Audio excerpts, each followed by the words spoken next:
Nous allons travailler ici sur la trigonométrie. Alors attention, à la différence de la quatrième, la trigonométrie ici peut s'utiliser avec le cosinus, le sinus ou la tangente. Donc il est bien nécessaire de connaître toutes les formules de trigonométrie, les techniques de calcul.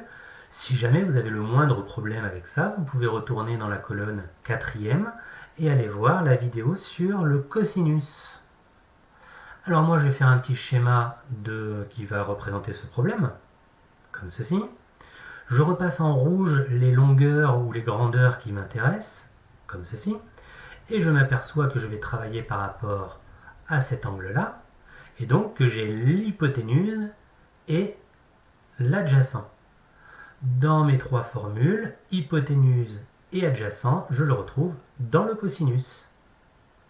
Et donc, c'est parti, je peux rédiger.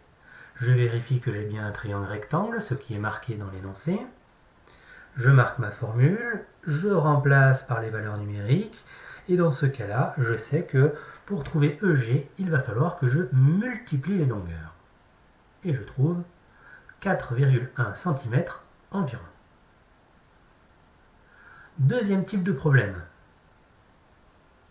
qui peut au premier abord sembler identique, sauf que lorsque je fais le dessin, et que je repasse en rouge les longueurs ou les grandeurs qui m'intéressent, je m'aperçois ici que je vais travailler par rapport à cet angle et que j'ai le côté opposé et le côté adjacent qui rentrent en jeu.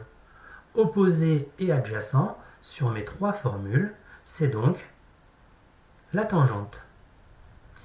Du coup, je vais pouvoir travailler en trois parties comme d'habitude. Je vérifie que le triangle est bien rectangle, ce qui est le cas ici. Tangente M égale le côté opposé sur le côté adjacent. Je remplace par les valeurs numériques. Et comme c'est l'angle que je cherche, je vais pouvoir utiliser arc tangente avec la touche seconde de ma calculatrice et je trouve environ 65,2 degrés. Dernier cas de figure. Encore une fois, on a l'impression que le problème est encore une fois quasiment le même, sauf que lorsque je vais faire encore une fois le schéma ici, et que je vais repasser en rouge les longueurs qui rentrent en jeu dans mon exercice, j'ai un angle de 50 degrés, je connais IJ et je cherche KJ.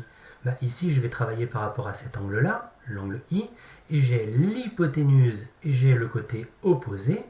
Dans mes trois formules, hypoténuse et opposé se retrouvent dans le sinus.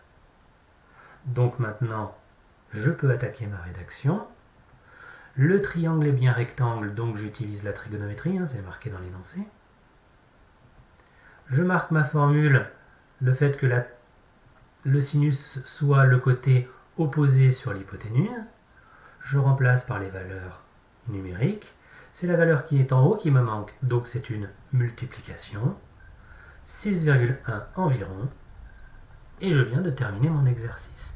Toute la difficulté dans ce type d'exercice est de savoir quel outil je vais utiliser. Est-ce que ce sera le sinus, le cosinus ou la tangente? Vous n'êtes pas forcé de recopier à chaque fois et de mettre les couleurs. Il se trouve juste que quand vous faites ça, vous êtes moins habitué à vous tromper. Donc je trouve que c'est une bonne méthode. À vous de jouer maintenant.